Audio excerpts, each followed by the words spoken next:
Hello, John.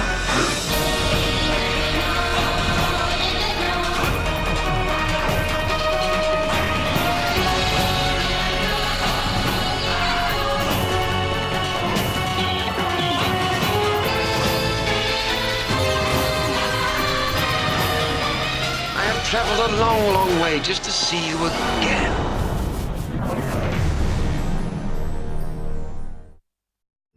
You know so little of me. Let's remedy that. Well, acting found me, really. I'm a musician, play the drums, and as a kid I used to play in musicals in the pit. We have a semi-professional theatre company in Wagga Wagga, where I grew up, called at the time the Riverina Theatre Company, or Riverina Trucking Company. It was a touring company. At age 18, 19, they asked me to read for Joe Wharton's Loot, and I said no. What are you thinking? No. And friends talked me into it. I was studying to be a teacher at college, and I was only there really for the lifestyle. And my friends were there and playing football. And I did. I read and got the job and proceeded to do 8 plays back to back over a 2-year period. And all of a sudden, I was an actor. The moment I hit stage, I just had an ease with it, and it felt right. I never had any ambition to be an actor. It came to me. And I think it's been an empowering thing, because I didn't chase it. I never chased it. For the first 12 years, I really did nothing but theatre.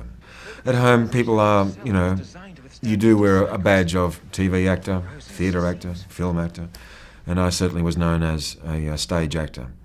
And about 6 years ago, 94, 95, I did my first TV series. I had done lots of guesties and bits and pieces, done film, I'd done 2 American films in 87, but all just bits and pieces, lots of character roles. But I got my first series, and it was like retraining, we don't have any schools at home that specifically train actors for the camera. You have to go out and do the hard yards yourself, earn your stripes. And then this series was called Fire. It was about the fire service, and I played the captain, the chief, and it ran for 2 series, so two years of going to work every day in front of the camera. I came out, and basically I haven't done any theatre since. Now I'm known as a TV actor. And while I won't be able to retrieve your body, I promise you, the wormhole calculations you have in your mind.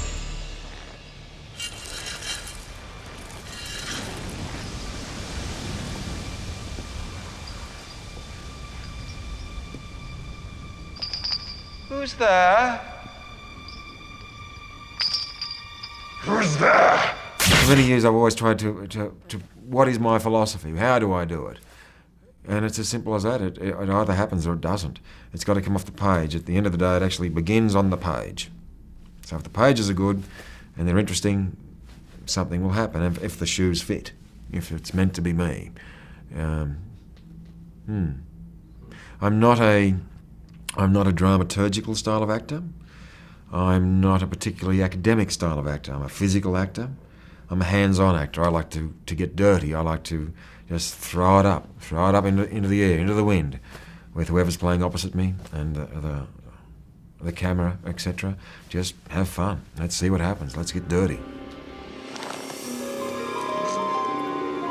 I mean, I'm untrained as an actor.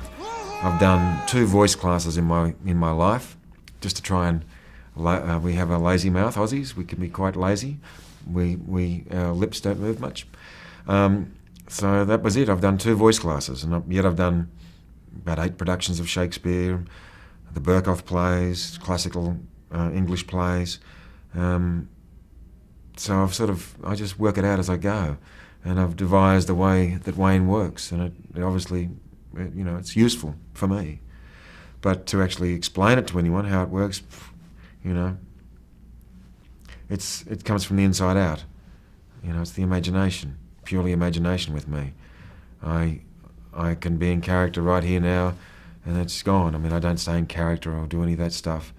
In fact, even playing Scorpius on Farscape, there's like a doppelganger. There's a character between Wayne and Scorpius, and He's like, he's closer to the Harvey character. He's this, nutter that runs around with a sort of English accent, almost like Noel Coward, so almost, high silliness. I can feel it, I can feel it. Why should I care? Because I am part of you, John. Yeah, I know, and I'll figure it. I am Scorpius. But of course you are. Dave Elsey said something to me, Dave Elsey, who has done my makeup since day one, devised my makeup, built it.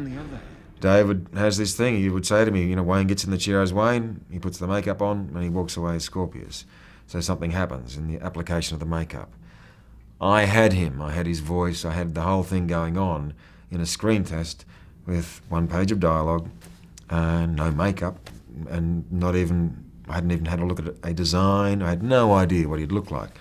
But I already had it going on. Again, the imagination, it's an internal process. It either something comes forth or it doesn't. It's the Pacino thing. I've read Pacino say, the muse either kicks in or it doesn't. And when I read that, I thought, it sounds quite blasé, but it's actually the truth. You can manufacture things, but at the end of the day, it comes from your imagination. It comes internally. I thought to myself, and I didn't know a lot about the show. I knew it was being done. I knew Anthony was in the show. I'm a friend of Anth's from years ago. So I didn't know a lot about it. So I just figured, let's do something audacious. And the high-pitched voice was one choice, which worked. As years have gone by, that has softened. But I went in with the attitude of surprise myself, surprise the others, just be wild and wicked and see what happens. I was auditioning opposite Andrew Prowse, one of our executive producers, directors, and he was fidgeting and sort of looked bored, and I walked out of the audition and rang my agent and said, whoever that was, I never want to meet them again. I wanted to belt him. I wanted to belt him bad. He made me feel very uncomfortable. I knew I did a great test, and he just was like, he was bored. What else can you do? 2 days later, I got the call to say, go down and get the head cast done.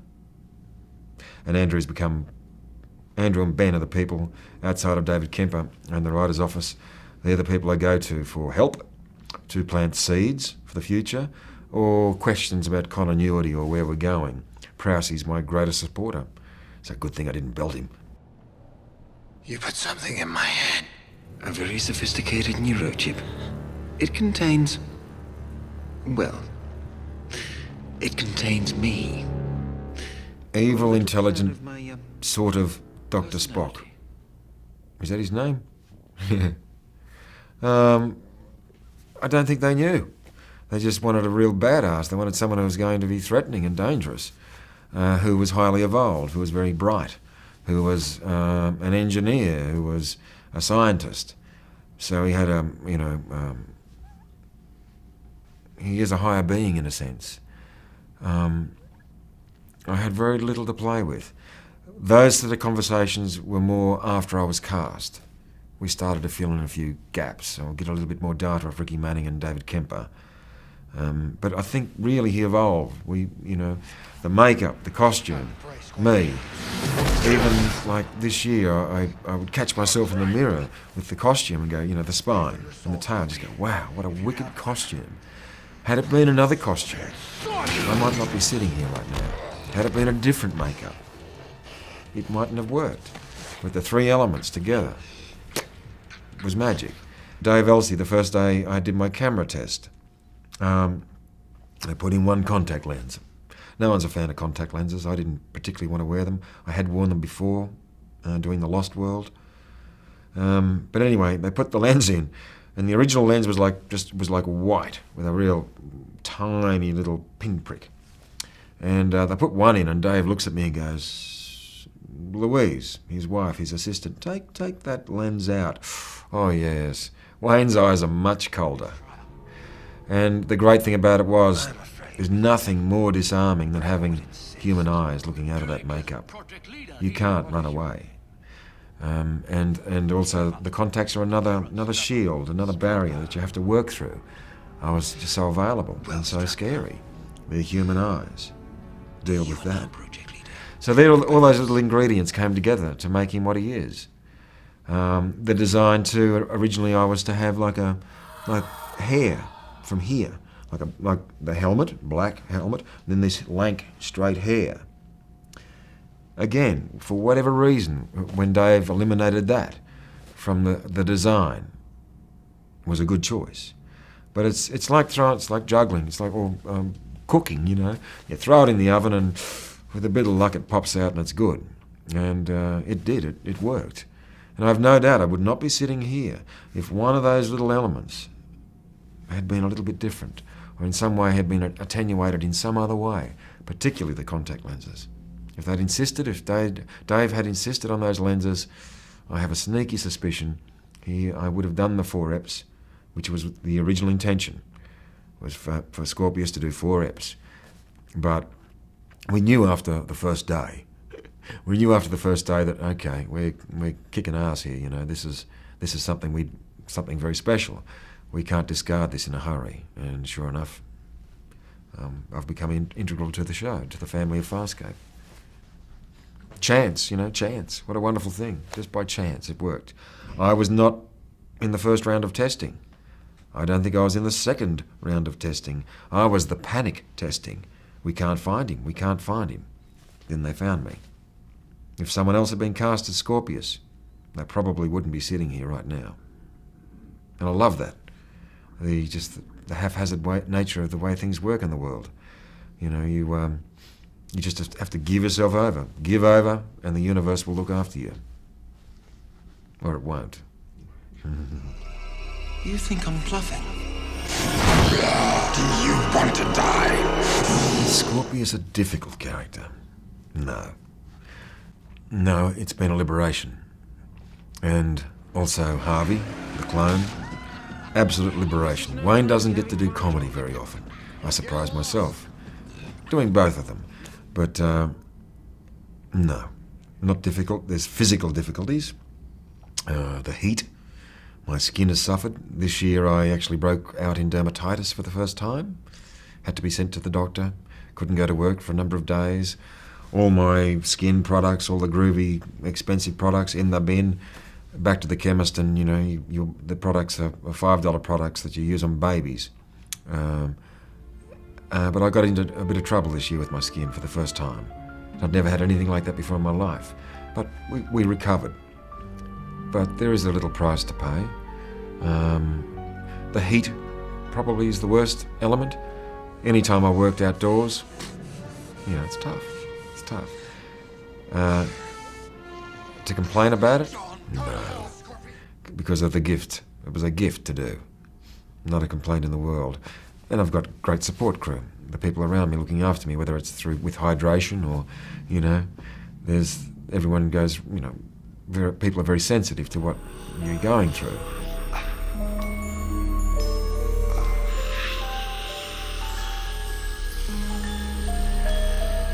It's such an odd thing that I do. I mean, it's very satisfying to watch. The things that we do get to see, we do ADR. I revoice almost every word I say, every syllable. The Cosy squeaks. Homebush, the facility we work in, is not insulated, so planes and exterior noise. So I do get to see a lot of my work, obviously, but not in context of the EP. And it's always, you know, very satisfying, and I'm always surprised with the choices that are made in the cut-up, the additional things that are put, you know, or the way a scene might be manipulated, whereby the front half of the scene, they'll cut the scene into 3 chunks and they'll divide it over the EP. However it's manipulated, it's always better than what you think it's going to be. But literally, I would have to spend nights. I mean, we have screenings out at Homebush. Homebush is a long way from where I live. You've got the choice of hanging around or going home and sleeping and preparing for the next day. At the end of the day, I go home. But I'm looking forward to watching it in retrospect. Sitting down and like having a Farscape night myself, inviting my friends and mates and family, because they haven't seen what I've done. I have friends still, when they see it, they just go, you know, no way, that's not you. It's me, John. I'm still here. What? No! No. You're gone. The chip's gone. Get out of my head. Well, obviously he drives a lot of the drama. He's responsible for a lot of the high-stakes drama. It's the balance act between him and Crichton. You know, it is the good, bad. They are one, in a sense. But I know that I've turned the volume up when it comes to the drama, and I'm prepared as an actor. I'm not interested in looking good. Now, am I interested in playing characters that look good? Sure. But I'm not interested in looking good.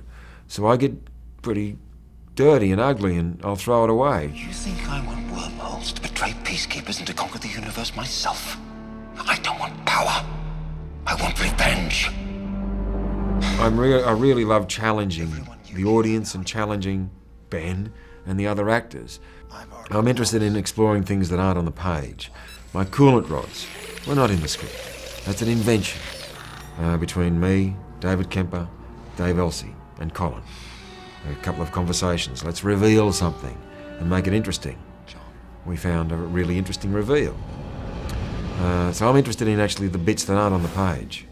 And that might happen in the context of the scene, just being available to the person opposite you. Or I'll have a bit of a interesting idea will come into my mind literally as I'm doing it, or the night before, or I see an opportunity on the page. Here's an opportunity for a revelation. I'm not your enemy. I'm not your friend. You leave me the hell alone. Or the next time we part, one of us will be dead. The first big breakthrough I had in that sort of realm is the acid bath scene in season 2. Acid bath. We play all day with this acid bath. Don't go near the acid, you know. You're going to get burnt. It's my it's the wide shot, my leaving of the scene. It's the final setup, final scene of the day's play. I just put my hand in the water and flick it at the camera, in the acid, and flick it at the camera. I didn't even think about it. It just happened because I was available and in the moment. And I stopped. It was Andrew Prowse again. And I went, Prowsey, I'm so sorry. It's the acid bath. He went, wow, that was fantastic.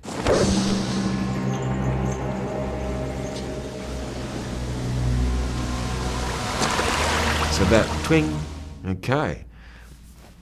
There's a lot going on. He's got another agenda. He has all these powers that slowly through time he starts to reveal. He's like a witch doctor. He's got this stuff going on. But that was a big key. That particular day when I put my hand in the acid bath. As an actor, they're the magic moments. When you surprise yourself like that. It's very powerful and it's honest and it's true. It just happens. And you break the rules. I just broke the convention we set up. I just broke it. We all learned a lot from that. The writers learnt a lot from that and started to develop things particularly like that. He's got all this stuff going on. He has other agendas. He says yes while he means no. While he's grinning, he's sticking a knife in your back.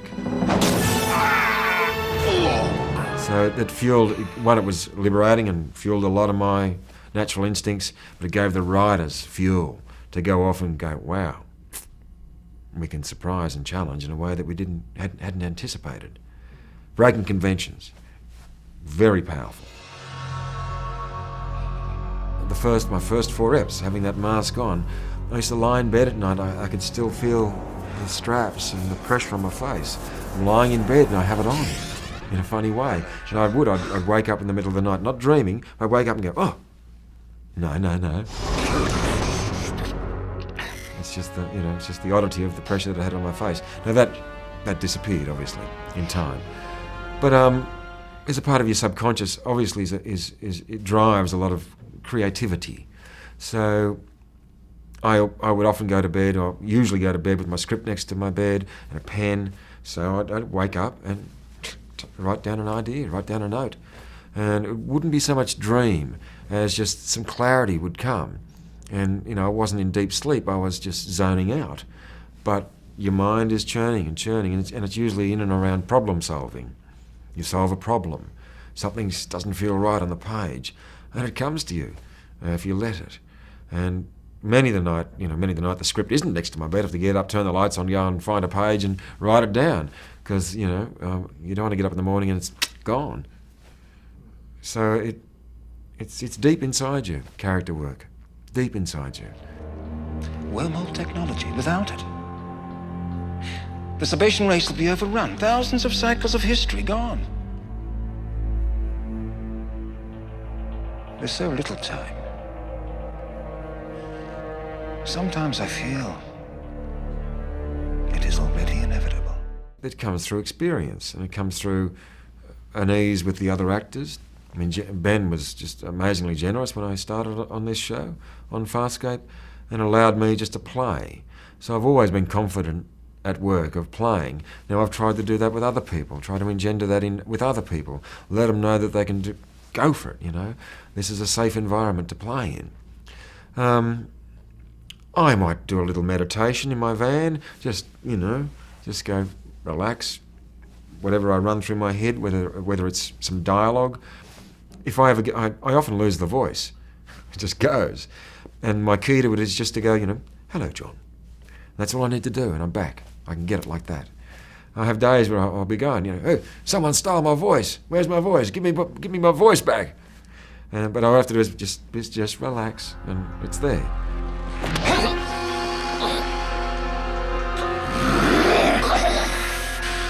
Now you tell me everything you know about wormholes. Everything. I'm a believer in actors. When you walk onto the floor, it's your time. It's your space. Use it. If you want to stop, stop. Not in an indulgent way, but take the time. It's better to stop and start again than keep on getting to the point where you break down in the scene, you dry, or what a prop's clumsy and you can't get it happening. It's better to actually stop, walk away, take a breath, let's go again. I can get up myself. I get on a bit of a roll if something's going wrong, and I just get tighter and tighter and tighter, and it's just not going to happen. So again, I walk away. I literally will walk out of the building, look at the sun, get some fresh air. Right? Yep. There's a world out here. There's a blue sky. There's a world. It's make believe. It's not brain surgery. The stakes aren't that high. The stakes are high in the scene, but the stakes aren't that high for Wayne. Go and have some fun. It's a privilege just to have done the work that we've done. It's a privilege to be in sci-fi. It's a privilege to wear the makeup. I'm a part of a very unique little culture of people who've worn those creature makeups. Mine is not like the normal creature makeups. Mine is a one-off. I've sort of raised the bar. I know that. I've raised the bar in the nature of the hot flesh, in the nature of the way the makeup worked, the availability, again the eyes. For your own freedom. I'm not interested in doing another makeup performance. A simple deal. I want to do To him. which I agree. Will I wear another makeup if the job was right? Of course. Particularly aged makeups and things like that. But as far as sci-fi is concerned, I want to have a singularity. I did this guy, and this guy stood for something. My earliest memory Oh, God.